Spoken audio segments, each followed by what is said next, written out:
ये audio book Veda Purana audio book द्वारा बनाया गया है। 14 मनवंतरों तथा विवस्वान की संतति का वर्णन। ऋषि बोले, महामते सूत जी, अब समस्त मनवंतरों का विस्तार पूर्वक वर्णन कीजिए तथा उनकी प्राथमिक सृष्टि भी बतलाइए। लोमहर्षण जी ने कहा, विप्रगण, समस्त मनवंतरों का विस्तृत वर्णन तो मैं 100 वर्षों में भी पूरा नहीं कर सकता, अतः संक्षेप में ही सुनो। प्रथम स्वयंभव मनु है, दूसरे स्वरोचिष, तीसरे उत्तम, चौथे तामस, पांचवे रैवत, छठे चाक्षुष तथा सातवें वैवस्वत मनु कहलाते हैं। वैवस्वत मनु ही वर्तमान के कल्पक के मनु हैं। इसके बाद सावर्णी, भौत्य, रौच्य तथा 4 मेरु सावर्णी नाम के मनु होंगे। ये भूत, वर्तमान और भविष्य के सब मिलाकर 14 मनु हैं। मैंने जैसे सुना है उसके अनुसार मैंने सब मनुओं के नाम बताए। अब इनके समय में होने वाले ऋषि, मनुपुत्रों और देवताओं का भी वर्णन करूंगा।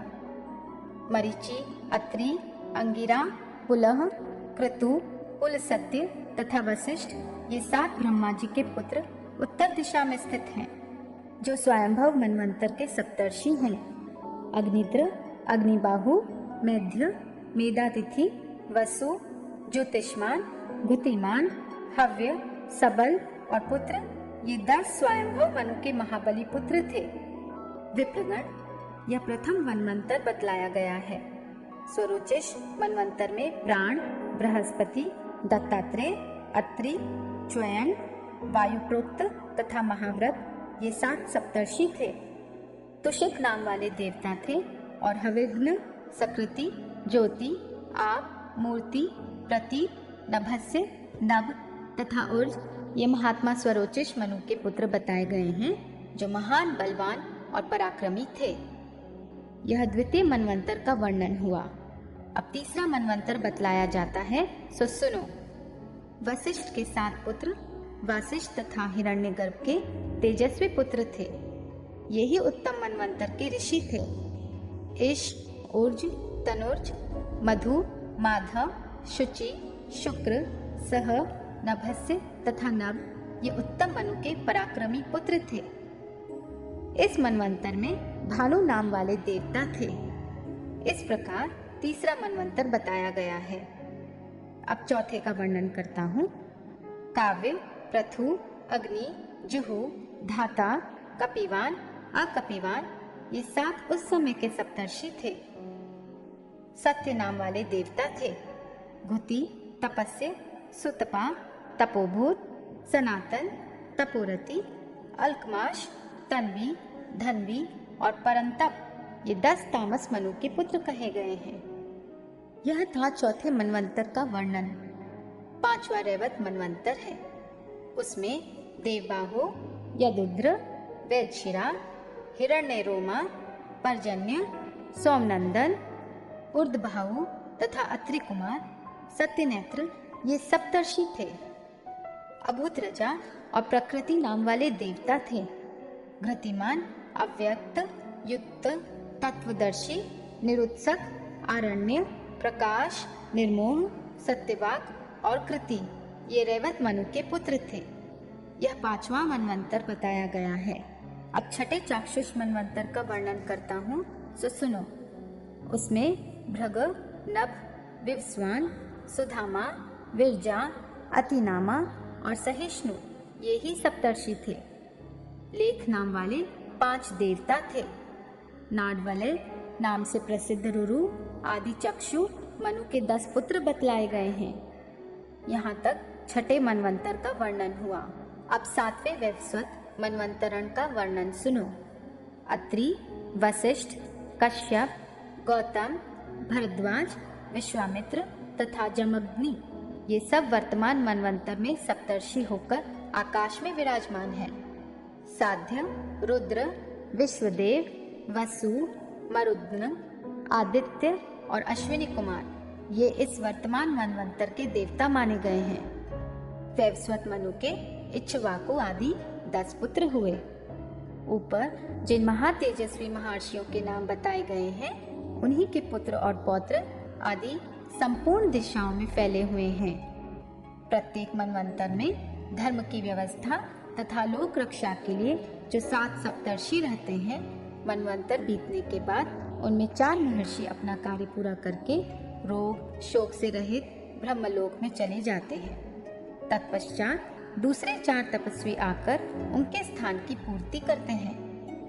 भूत और वर्तमान काल के सप्तर्षिगण इसी क्रम से होते आए हैं।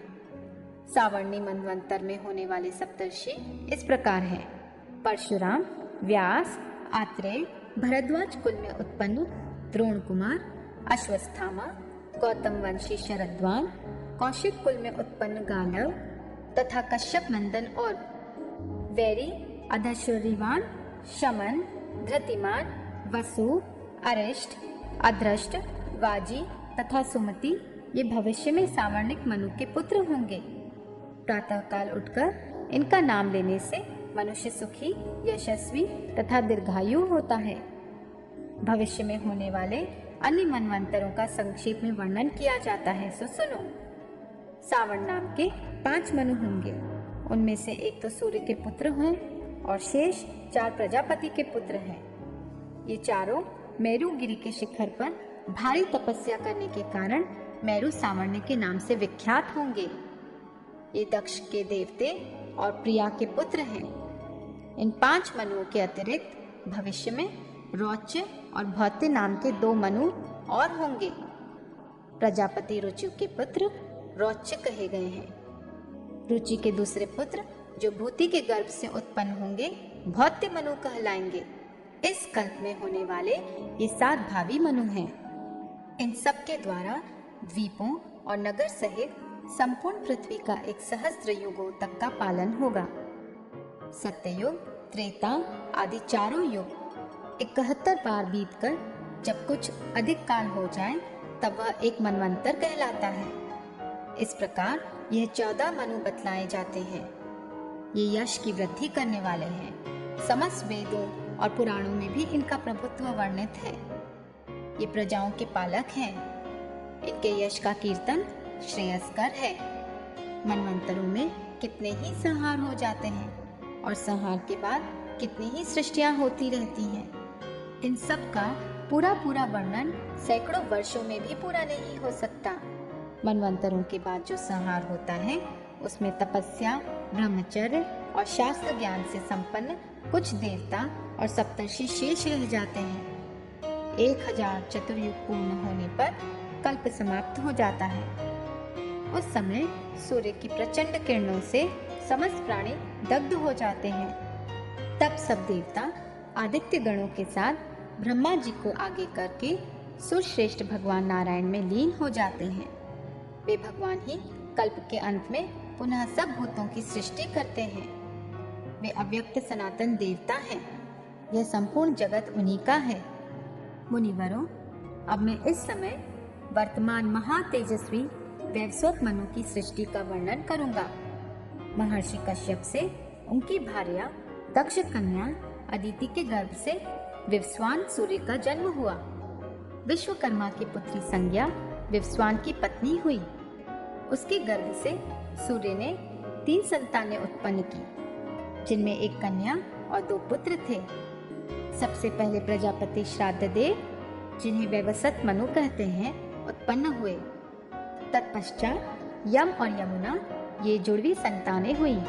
भगवान सूर्य के तेजस्वी स्वरूप को देखकर संज्ञा उसे सह न सकी। उसने अपने ही समान वर्ण वाली अपनी छाया प्रकट की। वह छाया संज्ञा अथवा सवर्णा नाम से विख्यात हुई। उसको भी संज्ञा ही समझकर सूर्य ने उसके गर्भ से अपने ही समान तेजस्वी पुत्र उत्पन्न किया। वह अपने बड़े भाई मनु के ही समान था, इसलिए सावर्ण मनु के नाम से प्रसिद्ध हुआ। छाया संज्ञा से जो दूसरा पुत्र हुआ उसके शनिश्चर के नाम से प्रसिद्धि हुई। यम धर्मराज के पद पर प्रतिष्ठित हुए और उन्होंने समस्त प्रजा को धर्म से संतुष्ट किया। इस शुभ कर्म के कारण उन्हें पितरों को आधिपत्य और लोकपालक का पद प्राप्त हुआ। सावर्ण मनु प्रजापति हुए। आने वाले सावर्णिक मनवंतर में ही स्वामी होंगे। वे आज भी मेरुगिरि के शिखर पर नित्य तपस्या करते हैं। उनके भाई शनिश्चर ने ग्रह की पदवी पाई।